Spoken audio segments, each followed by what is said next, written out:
নমস্কার বন্ধুরা, এটি আমার প্রথম ব্লগ। এই মেঘে ঢাকা আকাশ আর দক্ষিণ দিক থেকে বয়ে যাওয়া বাতাসের জন্য আজ সকালটা খুবই সুন্দর লাগছে। মৌসুমি বায়ুর প্রভাবে আর এই নিম্নচাপের প্রভাবে যে বৃষ্টি হচ্ছে, তার জন্য দেখুন গোটা মাঠ জলে ভর্তি হয়ে আছে।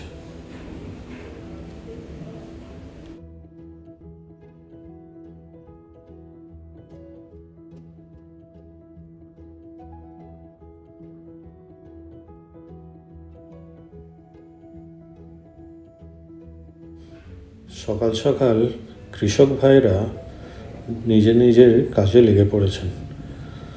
কেউ আল কোদালের কাজ করছেন, কেউ আরও অন্যান্য কাজ, কেউ চাষ দিচ্ছেন। যতটা কাজ এগোয় ততটাই এগিয়ে রাখছেন তারা।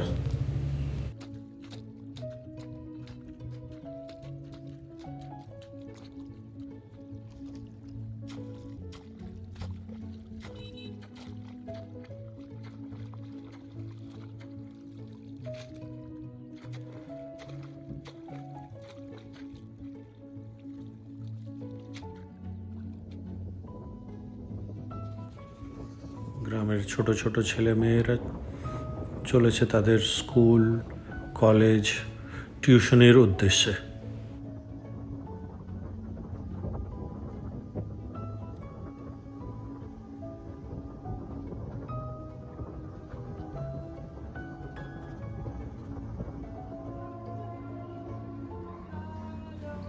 পল্লীগ্রামে গৃহপালিত পশু প্রত্যেকটি গৃহস্থেই কম বেশি দেখতে পাওয়া যায়।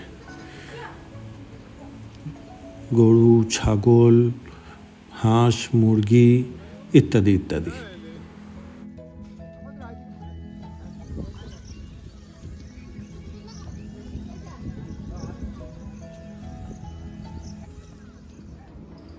এই গাভীটি দেখছেন, এই গাভীটির নাম মল্লিকা, আর তার এই শাবকটির নাম সন্ধ্যামণি।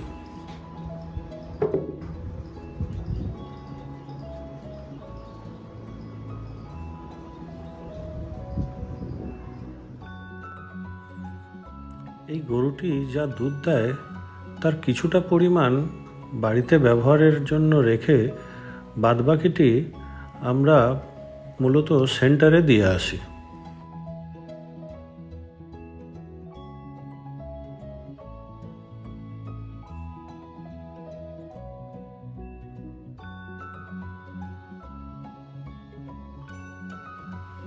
দুধের সেন্টারটি পাশের গ্রামে, কিন্তু পথটি খুব সুন্দর।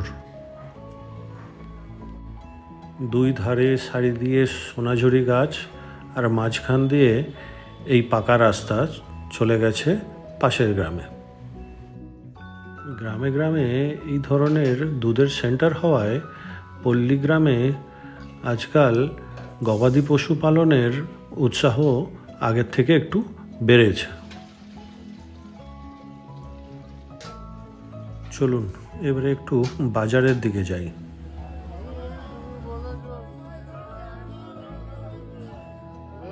বর্ষার মরশুমে বাজারে নানা ধরনের মাছের আমদানি হয়।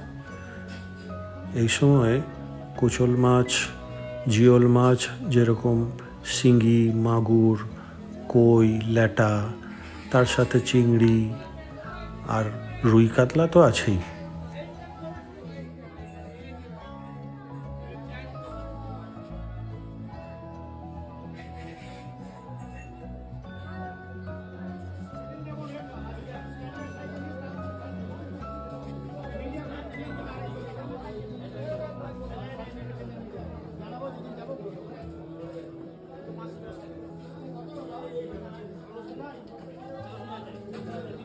আমাদের গ্রামের এই বাজারে বেশিরভাগ শাকসবজিই আসে আশেপাশের গ্রাম থেকে। তবে কিছু ব্যবসায়ী আছেন যারা শাকসবজি নিয়ে আসেন গুসকরা ও সদর শহর বর্ধমান থেকে।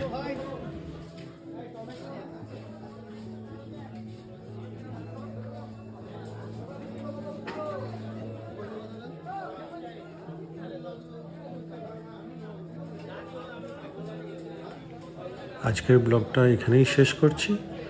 যদি ব্লগটা ভালো লাগে তাহলে একটি লাইক দিয়ে যাবেন আর পেজটাকে ফলো করে রাখবেন।